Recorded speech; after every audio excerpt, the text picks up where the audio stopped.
I'm here at Halloween Alley with Lyle to talk about Halloween in itself and obviously trick-or-treating. So can you tell me a little bit about what we're going to be talking about today? Well, Lataevia, thanks very much for inviting us here from Parkland Ambulance, and thanks for letting us get dressed up and run around the store and be like little kids.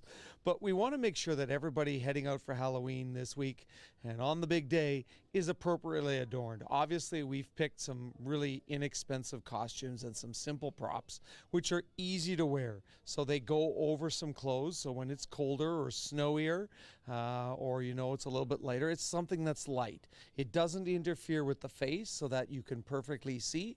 And behind us you'll see a selection right here at the store of face paints that'll allow you the opportunity to paint up in any way.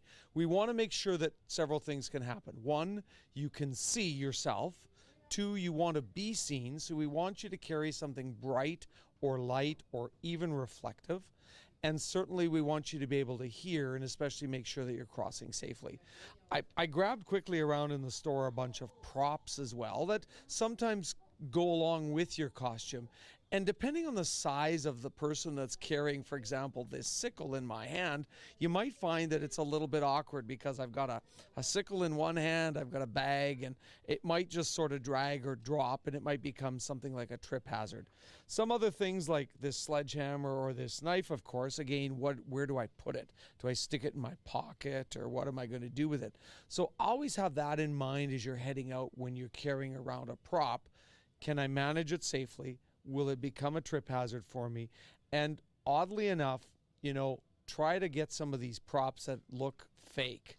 I'd hate for someone to be confused at an incident. I remember several years ago, this little guy got bumped by a car at a school and he was all face painted looking like he had been bleeding, and we pull up on scene as paramedics and oh my gosh, we think it's really quite tragic, only to find out that almost all of it is just makeup.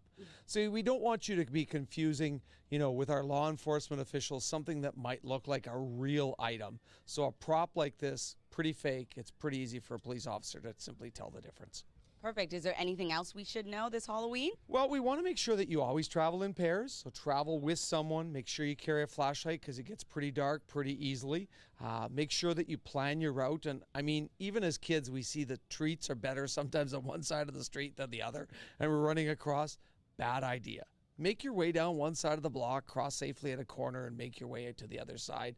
And moms and dads, we always want to encourage you, before the kids dive into those treats, have a dig through them. Make sure there's something that they're not allergic to, for example, or something that's unwrapped or inappropriate, and you can get rid of those things as well. And also, it's a great idea to prevent tummy aches for the following morning at school, is that we don't devour all that candy all at once.